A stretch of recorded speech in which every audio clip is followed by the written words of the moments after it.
Buenos días con todos, mi nombre es Milena Campos y les voy a hablar sobre la fisiopatología del dolor. ¿Cómo ocurre esta reacción? Primero llega el estímulo doloroso. Este activa al nociceptor, las fibras llegan anatómicamente por el nervio raquídeo, este se divide en una porción anterior motora y una posterior sensitiva. Hacen un relevo en el ganglio de la raíz posterior y llegan al asta posterior de la médula. Desde allí parten las fibras que van a depender del tipo de dolor, ya que van a estar unas específicas para el dolor agudo y el dolor crónico, entre otras. Si suben al mismo lado, recorren la vía espinotalámica anterior. Cabe recalcar que estas van a ser en una menor cantidad. En cambio, si las fibras cruzan al otro lado y suben, irán por el tracto espinotalámico lateral. Y el objetivo es llegar al tálamo. Las fibras A delta llegan para hacer un relevo en la lámina 1. En cambio, las fibras tipo C, que son más lentas, van a la sustancia gelatinosa y pasan por la lámina 2, 3 y 5 y después suben. En el tálamo llegan al lateral, que recoge las sensaciones del cuerpo como tacto, temperatura, y en el lado medial recoge las sensaciones de la cara y cabeza. Finalmente, las fibras llegan a la corteza cerebral, el área sensitiva primaria para identificar la intensidad y localización del dolor, y en el área sensitiva secundaria se interpreta la percepción y significado del dolor. También se hace una conexión con el sistema límbico para interpretar las emociones. Existen distintos mecanismos dolorosos. Por ejemplo, en la piel ocurre una lesión celular, gracias a diferentes acciones como pinchazos, cortes, quemaduras, congelación, entre otros. En el músculo puede producirse isquemia por diferentes procesos como trombos, hemorragias, espasmo, inyección de sustancias irritantes. A nivel de las vísceras ocurre inflamación, distensión, espasmo, por dilatación de vísceras huecas, vasoespasmo, procesos inflamatorios internos, entre otros. Finalmente, en el epitelio existe una distensión y lesión celular por el crecimiento del órgano, una herida traumática, una acumulación de líquidos, entre otros. ¿Cómo se modula el dolor? Existe algo llamado el sistema de supresión del dolor.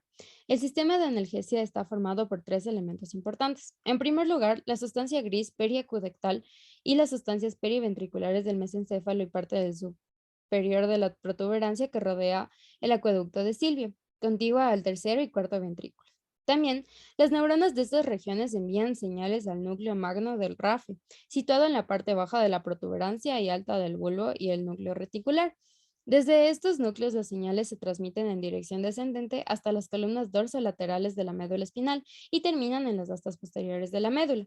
Un complejo inhibidor del dolor situado en las astas posteriores de la médula, en este lugar los impulsos analgésicos pueden interrumpir el dolor antes de que sea retransmitido al cerebro. Hay algunas sustancias transmisoras que intervienen en el sistema de analgesia, como son las encefalinas y la serotonina, las cuales producen una inhibición presináptica y postsináptica de las fibras tipo C y delta a nivel de las astas dorsales de la médula espinal que bloquean el dolor. Aquí también se pueden producir diferentes sustancias como puede ser la metencefalina, la beta-endorfina y la dinorfina. La clasificación del dolor va a comenzar con el dolor somático.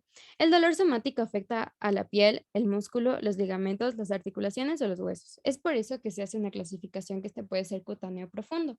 Cutáneo a nivel de los dermatomas y profundo a nivel de estructuras como el periósteo o músculos. El dolor somático se puede dar, por ejemplo, por una lesión de piel, lesión muscular, lesión ligamentaria, lesión articular o de por sí una lesión en el periósteo de los huesos.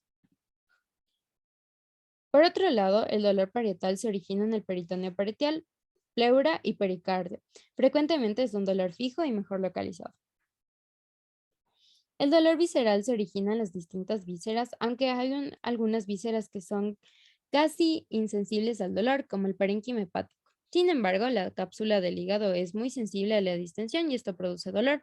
El dolor visceral se transmite por las fibras sensoriales de los nervios del sistema nervioso autónomo, simpático y parasimpático, y las sensaciones son referidas en zonas superficiales del cuerpo, que muchas veces están lejos del órgano que duele.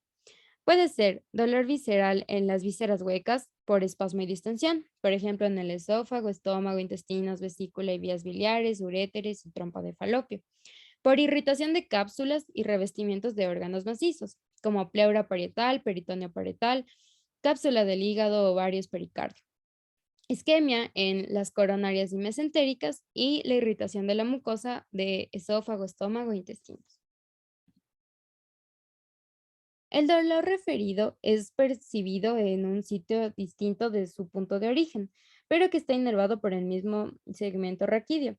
Se tiene la hipótesis de que las neuronas aferentes viscerales y somáticas convergen en las mismas neuronas de proyección del asta posterior. Por esta razón puede ser difícil para el cerebro identificar correctamente la fuente original del dolor. El dolor que se origina en las vísceras abdominales o torácicas es difuso y mal localizado, y a menudo se percibe en un sitio lejano al área afectada. El dolor irradiado es cuando el dolor no queda circunscripto a un punto de origen, sino se extiende a regiones más o menos distantes. Generalmente la irradiación se presenta en dolores de origen neural.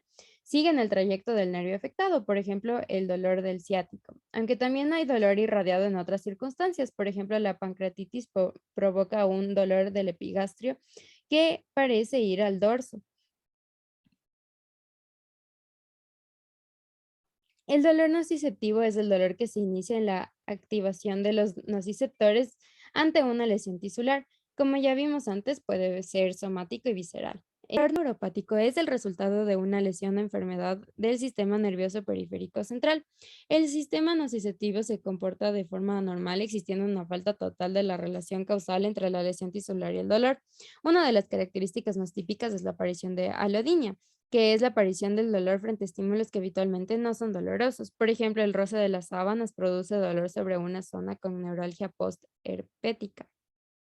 Se caracteriza por ser un dolor sin lesión tisular activa, tiene un área bien definida, se lo percibe como una descarga eléctrica, un hormigueo o quemazón. Se produce en un área de déficit neurológico.